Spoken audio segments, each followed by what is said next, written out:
Hi everyone, it's Juliana Hock here, and go ahead. And we have Kaylyn here, and I'm in Baltimore, Maryland, and she's in Texas. And we're here to talk a little bit today about ADHD executive function and ADHD and mindfulness and self-awareness, all tying together with movement and how to get the ADHD brain interested in movement. But anyways, how are you? Nice to have you here. Good. I'm so excited to just chat about this. And I know you and I have talked a lot in the background, so it's finally coming into fruition, which is fun. I'm And, really excited. thank you so much for being here. And, I just wanted to get, today started off with something a little fun. Why don't you tell us what is your favorite app that helps you in your ADHD? Ooh, that's on my phone, so I'll have to look at the what it's called. Um, it's called Field Tracker, and this probably changes month to month, but depending on like how I'm feeling. But right now it's called Field Tracker, and it's a little happy face of like thing. I don't know if you can see it. It's like a little happy face right there. Yeah. Um, and essentially what you do is you go on and it's like a mini journal. And so you can click like you just click the plus sign and you say how you're feeling and you rate yourself between like -2 to +2 on how you're feeling and why. So I've used it to rate just like how I'm feeling when I wake up, or when I'm feeling really low, I tend to just use it to like massive like write really like aggressively onto my phone to just release all of that like negative emotion into my phone, and then it's like gone. Or if like something good happened, then I want to tell people and no one's around me, then I can also just like share it with my phone, and then like look back at it later, which is really fun. So it's been interesting to see like my moods throughout the day change, and then my mood like throughout the week change as well. So that's been my new hyper focus app, I guess. And just another, fun question to get started with for our listeners is, how have you been impacted by ADHD today? Or how has your ADHD impacted you today? Um, Ooh, that's rough. Definitely my time blindness today. I didn't realize how long it takes to drive 20 minutes. Even though I know it's a 20-minute drive, it didn't process to me that it's a 20-minute drive. So I was late for to pick up my doggos at the at like their grooming appointment. Um, but the lady was super nice about it, so it wasn't horrible. But I just felt so bad. Love that. For me, I would say my ADHD was impacted by thinking I had more time to take my dog out than I actually did. Um, so just I wasn't super aware of my time, but I thought I could take my dog out in 10 minutes and be back up and can be completely fine, ready to go. And that just doesn't always happen like that. So, but I want to be more aware of that next time to make that 10-minute time slot. Um, but yeah, that's me. But would it be okay if we transition into talking a little bit about, we're going to start off with movement, if that's okay? Is that okay with that? Yeah. So, I know for me and with my one-on-one coaching practice, I've gotten a few questions about movement and exercise. Something that comes up oftentimes is actually how to make movement fun for you. And when you decide a movement that is fun for you, how to hold yourself accountable for that. Sorry for the two questions at once. No, yeah, that's good. I don't know if you can hear my dog. She's going wild on the construction site behind us. So how to make movement fun is that first part. Mhm. Definitely, it's one of those things that obviously everyone has something different that's technically like fun for them. So a lot of times it's thinking about what did you like to do as a kid? And even like if you were like the solo person on the playground that would just make up games, or were you this like the dancer, or did you like to like really do sports or things like that? Just what were you super involved in as a kid? And a lot of times that's like what probably brings you joy now. We're just adults, so sometimes we feel like we're too old to do some of those things, but we're never too old to have fun. Especially when it comes to movement, like dancing around in a solo dance party is always going to make you happy, like no matter what age you are. And so if that's what your movement looks like some days, then that's what it'll look like. And maybe if you like to lift weights or whatever, like that's also a part of movement, but it doesn't have to be that extreme. So figuring out really what you actually like, not like what society tells you to like, because a lot of times we see other people lifting weights, so we think we have to lift weights. We're going to the gym, so we think we have to go to the gym. But just looking at yourself and like allowing yourself to do what makes you happy. So that would definitely be like the key point right there, on how to make it fun. What was the second part? How do you show up for when you find an activity that you enjoy doing and your brain is, that self-awareness is getting impaired and you're not taking the time to pause, and instead of exercising or moving when you planned out, how do you get yourself to either do the workout or reschedule it, or what are the steps that go into when you schedule it and you don't want to do it? So I feel like we do this so often where it's like, I'm gonna work out at 5 a.m. tomorrow, because I work at 6. But I mean, both of our ADHD thing today was involving time. And I feel like that's a huge factor of like in when we're scheduling it, especially when we're first starting the new habit. I know I'm guilty of this still to this day. We don't give ourselves enough time to actually complete it. And then it's like when we don't get around to it, we feel bad, or we feel really negative about it. So the first thing that I would say is like really truly looking at your schedule and allowing a lot of time, like extra time to do it. So if you go into work at 6, maybe you're waking up at 4 o'clock in the morning for a 30-minute workout. That's 2 hours that you have, and that might seem like excessive, but you're probably going to click snooze. You might be, it might be like a harder day to wake up. It might be a longer day, for you to get ready that morning or for breakfast, or you never really know how your morning's going. So if you allot more time than you actually need, you're more likely to do it, because then you finished everything else you had to do that morning, right?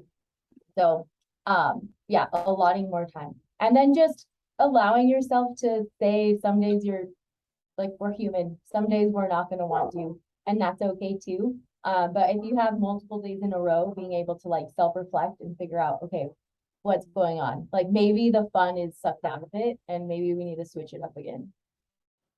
I just love that.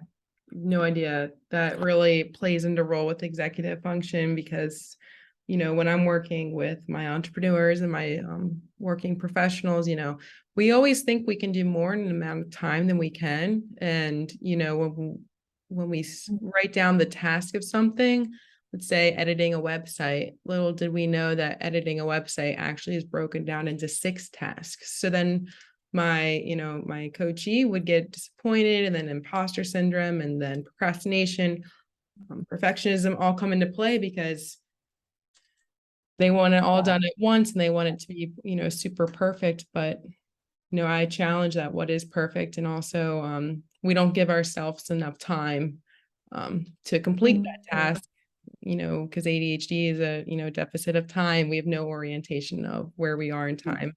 Not all of us. Anyway, so, um, you know, how do you remember to exercise? Sorry, I that's my next question to you. Yeah, there's different ways. I'm definitely one of those like visual cue people, and I feel like a lot of us are, ADHD or not. I feel like a lot of us really enjoy seeing it. So I work out from home.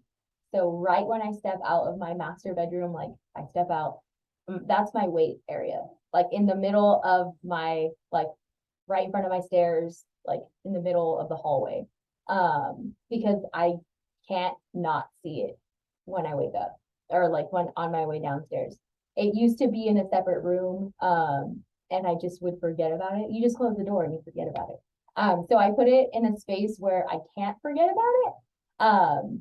So if you have a gym membership, maybe like putting a reminder on your keys, like you know how a lot of gyms have those like little scanner things. That way, like when you pick up your keys, if you pick up your keys every day, then you see that scanner thing, or you know, just having like visual reminders of like working out is really helpful. Also just how you said, making it fun.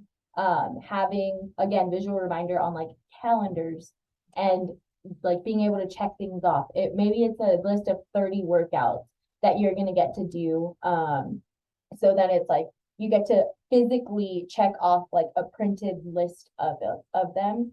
And to you, I mean, we like lists for a reason. So being able to check that off feels so like it's so much fun. It's like that little boost of dopamine of just like checking off a box, but also you get to work out and do that and complete the list. So when you finish the 30, you feel even better about it.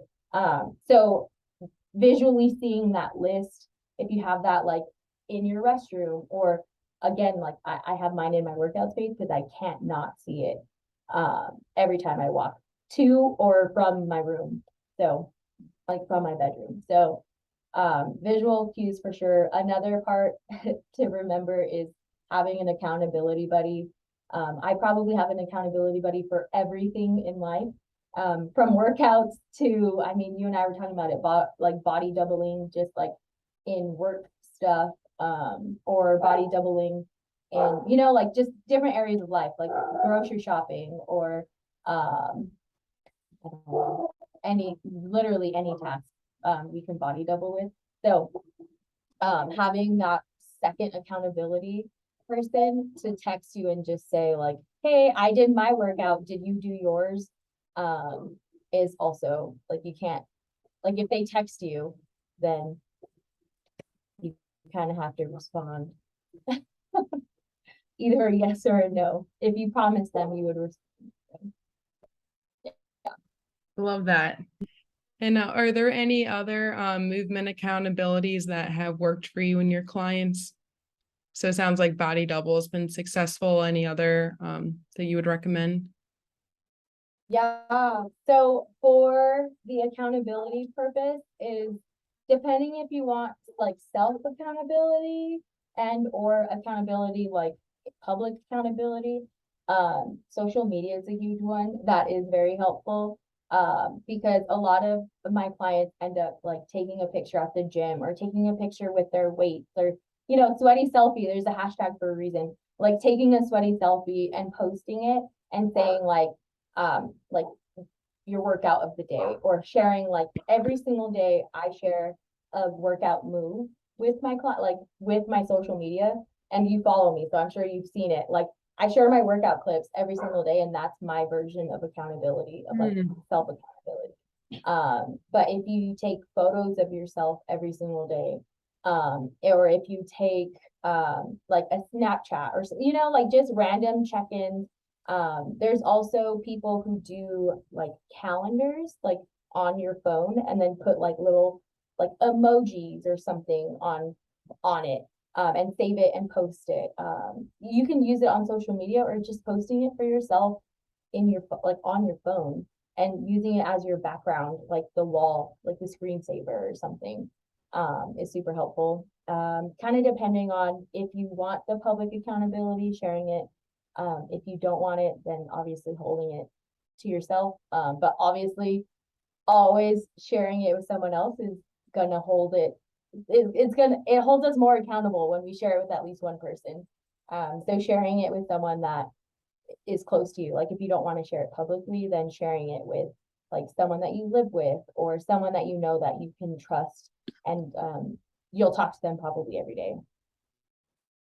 Just love that. And thank you for sharing that. It's always so nice to hear how, others, ADHDers manage it. And, I'm just going to keep asking you some questions that pop up, personally and other Yeah, people, if that's okay.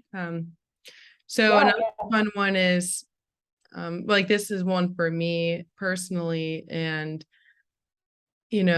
when let's say I work out every day and then one day something happens and I don't go to the workout. There have been times when I really almost not give up, but actually, like, I actually will just stop doing whatever it is because I didn't go that one day. Do Mhm. you have any tips for not falling off the bandwagon, so to speak? Yeah, I understanding that that is like human. It's not even like an ADHD thing. Like I see that in all my clients, ADHD or not. There's days that we just don't want to show up. Like we're human. There's some days that we just don't have time, or we, like we honestly forgot, or, you know, your body needs the rest. There's so many people that will push their body over the limit because they have to go.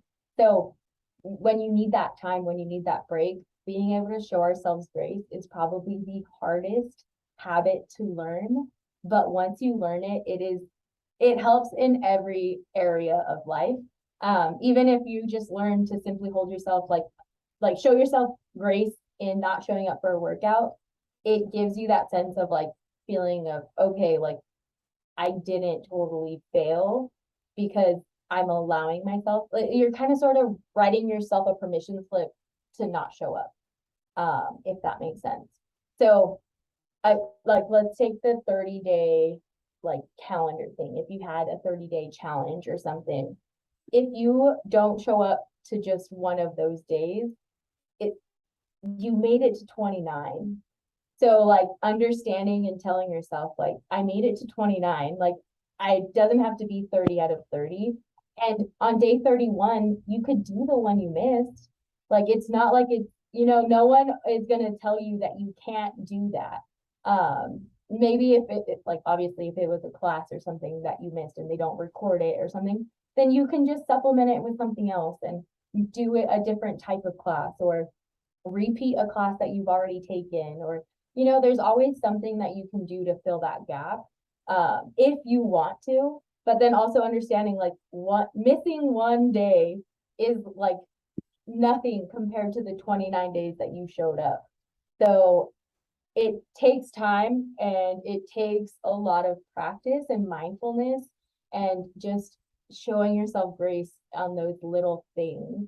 um, is hard, but it's probably the best thing that we can do for ourselves on our health journey, on like our physical journey, but also like mental health journey. Because there's like how you said, like there's days that you sleep in, there's days that, like it happens. So not beating ourselves up for that and like ditching perfectionism, ditching like that feeling of like you had to do something or you're failing or you're giving up or it's the end of the world. Like going to that extreme, like our brains automatically go there. So teaching ourselves to like acknowledge that our brains went there, allowing ourselves the grace of like it's okay that our brains went there. We don't suck that our brains went there. Like it's totally normal. But now how do we reel it back in to, you know, it was just one day. It's fine. Like nothing's gonna happen. Nothing exploded. Nothing, like we're okay. So really just learning to identify when you're in that space and then how you personally can pull yourself out of it. And sometimes it's like one of my clients calls it like a proof journal, where it's like her 29 days would be her proof that like she doesn't suck, versus like the one day is like the proof that she does. So looking at like the proof journal of why you're awesome is really fun to keep.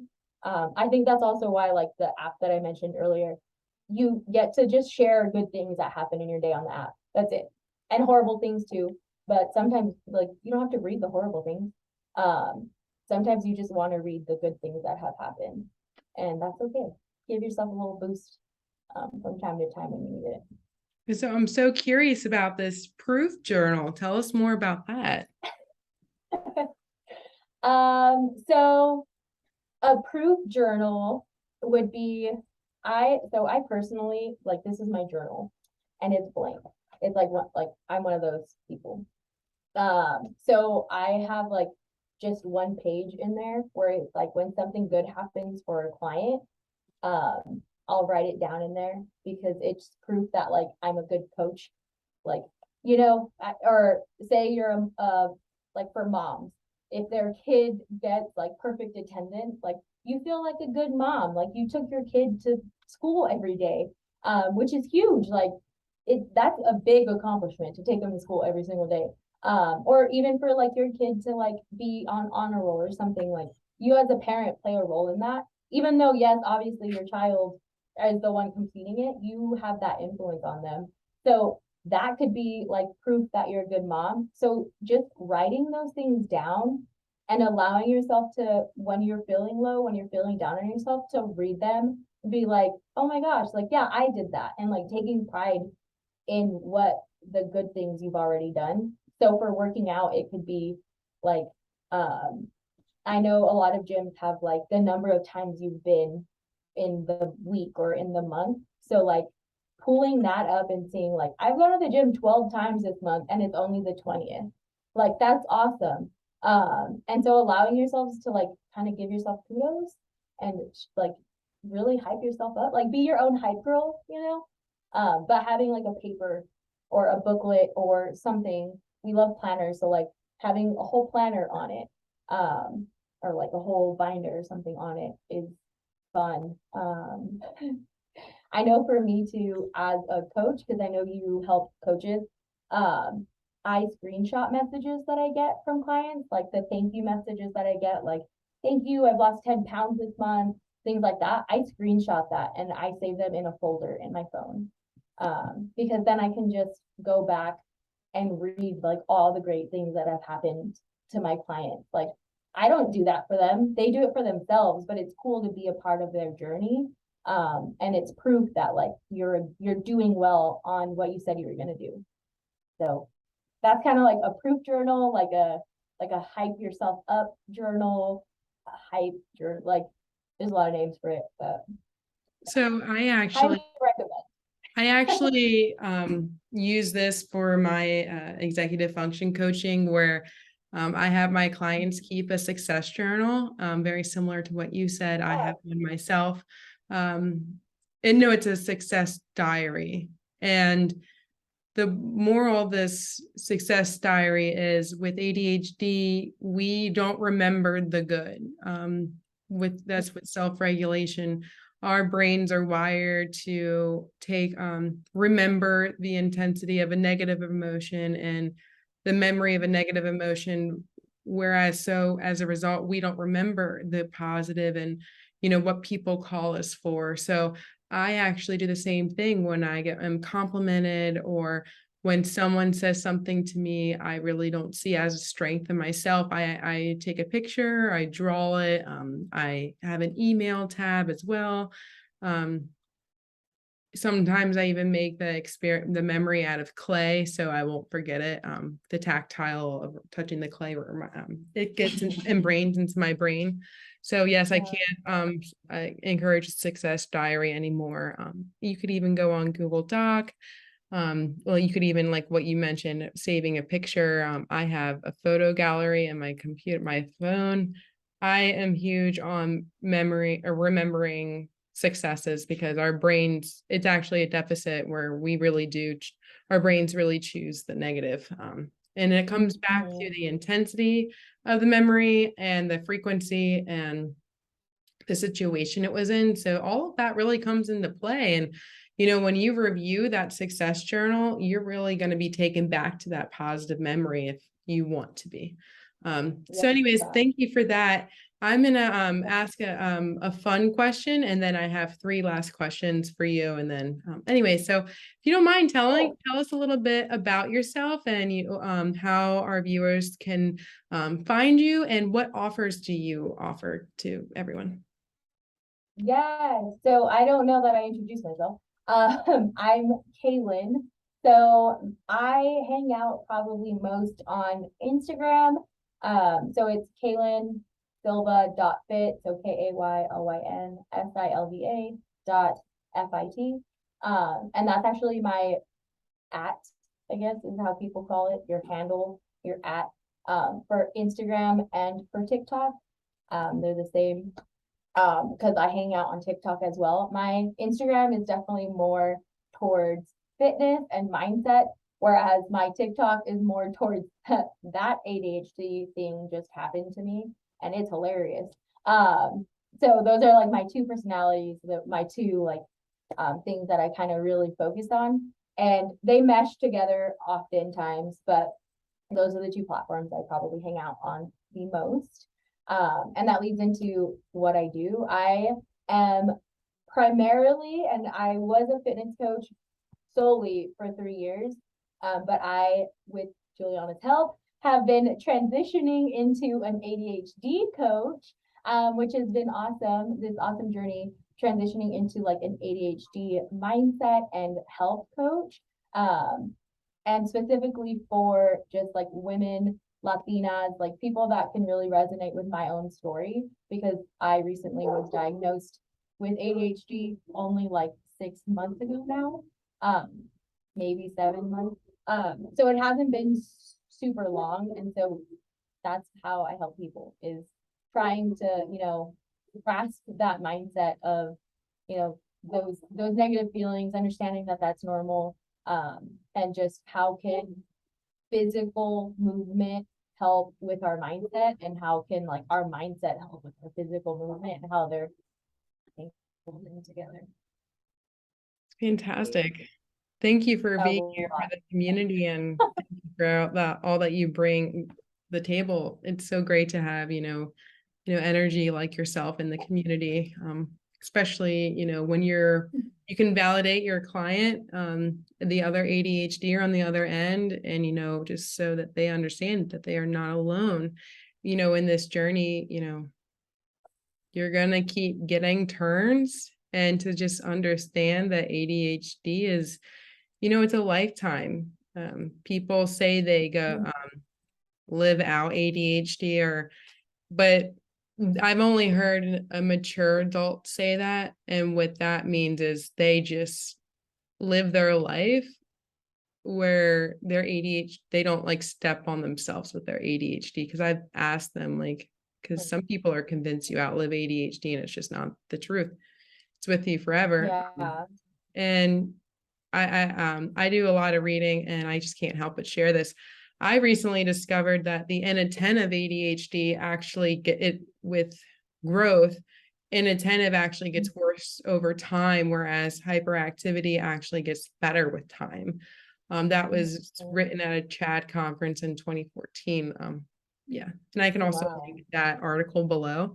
But I'm gonna, transition into other questions that I also have about, your profession. And I just wanted to ask, my question, how to deal with social anxiety if you go to the gym, or how to deal with that. The first time I went to the gym, I've gone through stages in my life cycles where I'll go exercise, and I actually will then stop for whatever reason. And then dealing with the social anxiety at the gym, because I'm hyper focusing on hyper vigilant on my appearance, which is not necessary. But how would you suggest to deal with that? So I think the first step in that is acknowledging that it's normal. I feel like a lot of times we, as women, as ADHDers, we personally, like, we think that we're alone when we step into the gym, and we think that we're the only female, or we're the only person in there. that feels like that. And the truth of the matter is like 98% of the other people, not just females, feel the way that you feel in that moment of like, oh my gosh, everyone's looking at me. What am I supposed to be doing in here? I've never used these before in my life. And I feel like that's very common. And so just understanding that like you're not, it's mean to say, but like you're not any different in a sense. Like we're all on that same boat of like, it's not like it's totally normal to like feel out of place and to have that like social anxiety. It sucks. And it's like, it doesn't mean it's better for any reason because everyone's feeling it. But just understanding that like you can get through this and there's people before you that have gone through this. And so that's like the first step, I think, is like understanding that. For social anxiety, walking into a gym, I don't even go into a gym now. So like I said, my gym is here in my house for that reason, because I used to get full on anxiety attacks when I would step into a gym because I just didn't know what to do.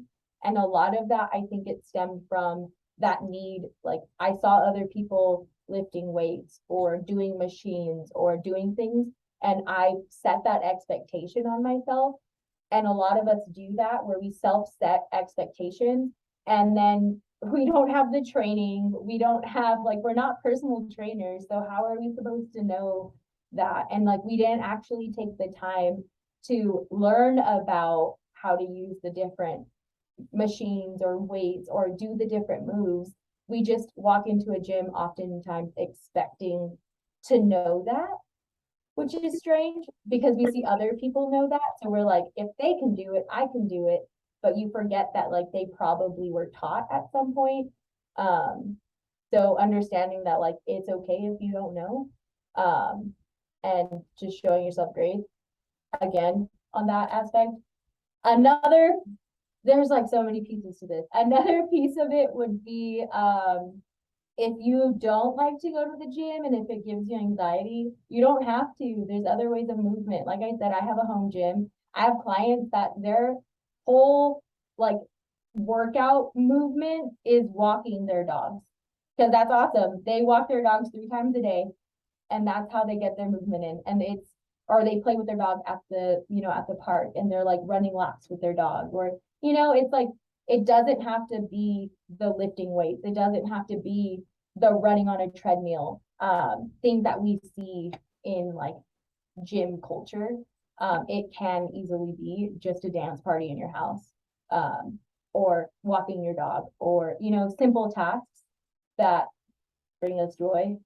So knowing that like if your movement doesn't have to look like everyone else's. I just love that. That's more than perfect. And so I'm just gonna, just for time purposes, I wanted to jump into another question I'm just dying to ask you, but how do you plan out your workouts? So I personally am partnered with Beachbody, which is an app, like a fitness app. So similar to like MyFitnessPal, Beachbody, Peloton is another huge one.